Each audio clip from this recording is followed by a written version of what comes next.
आज हम कबीर पाठ में दी गई साखी संख्या 5, 6 और 7 का भावार्थ समझेंगे। तो आइए देखते हैं। हिंदू मुआ राम कही, मुसलमान खुदाई, कहे कबीर सो जीवता, जो दूहू के निकट न जाई। इस साखी में कबीर ने ईश्वर की एकता पर बल दिया है। शब्दार्थ देखते हैं। हिंदू मुआ, मुआ शब्द का अर्थ मरना। मुसलमान खुदाई, खुदा शब्द का अर्थ होता है खुदा, जो मुसलमानों का अल्लाह होता है। कहे कबीर सो जीवता, जीवता का अर्थ जीवित रहना। जो दूहू, दूहू का अर्थ दोनों, के का अर्थ के, निकटी नज़दीक, न जाई न जाना। भावार्थ देखते हैं। हिंदू मुआ राम कही, मुसलमान खुदाई। कबीर कहते हैं कि हिंदुओं के अनुसार ईश्वर का नाम राम है और मुसलमान उसे खुदा कहकर पुकारते हैं, लेकिन दोनों ही अलग अलग ईश्वर के नाम पर लड़ते मरते जा रहे हैं।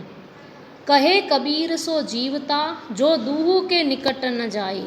लेकिन कबीर के अनुसार ईश्वर एक ही है, अतः कबीर कहते हैं कि जो व्यक्ति इन दोनों के निकट नहीं जाता है, अर्थात दो ईश्वर के भ्रम में नहीं पड़ता है, वही जीवित रहता है, अर्थात वही जन्म मरण के चक्र से मुक्त होकर अजर अमर हो जाता है।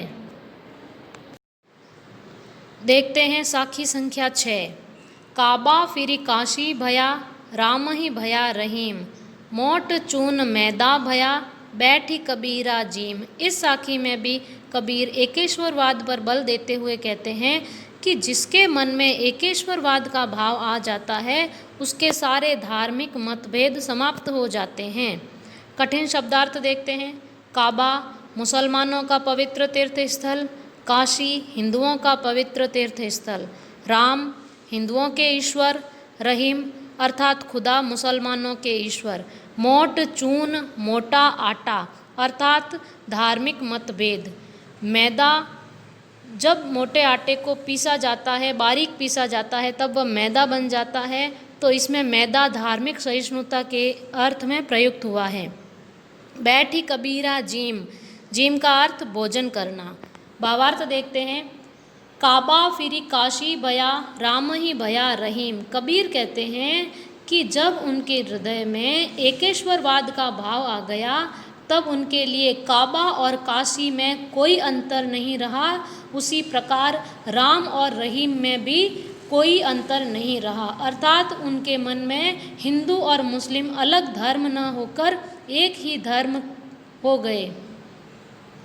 मोट चून मैदा भया, जिस प्रकार मोटे आटे को पीसकर मैदा बनाया जाता है, उसी प्रकार धार्मिक मतभेद समाप्त होने पर हृदय में धार्मिक सहिष्णुता का भाव आ गया है, जिसकी वजह से कबीर कहते हैं कि बैठी कबीरा जीम। अब उस धार्मिक सहिष्णुता के भाव का परम आनंद जो है, वह कबीर अनुभव कर रहे हैं।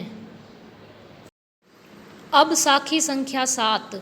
ऊंचे कुल का जन्मिया, जे करनी न ऊंची होय, सुबरन कलश सुरा भरा, साधु निंदा सोय।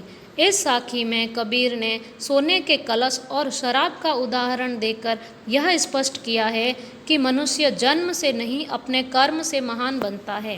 कठिन शब्दों के अर्थ देखते हैं।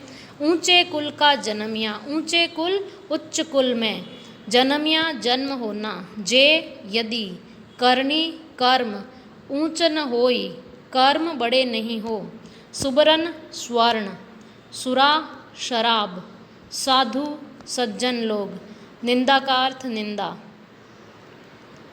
ऊंचे कुल का जन्मिया, जे करनी न ऊंची होए। कबीर कहते हैं कि भले ही मनुष्य का जन्म उच्च कुल में हुआ हो, जे करनी न ऊंची हो, यदि उसकी करनी, उसके कर्म बड़े नहीं हो, तो वह महान नहीं बन सकता। सुबरन कलश सुरा भरा, साधु निंदा सोय। जिस प्रकार सोने के कलश में शराब भरी होने पर भी साधु निंदा सोय, सज्जन लोग उसकी निंदा ही करते हैं, उसी प्रकार उच्च कुल में जन्म लेने पर भी अगर कर्म महान नहीं है, तो सज्जन लोग उसकी निंदा ही करते हैं।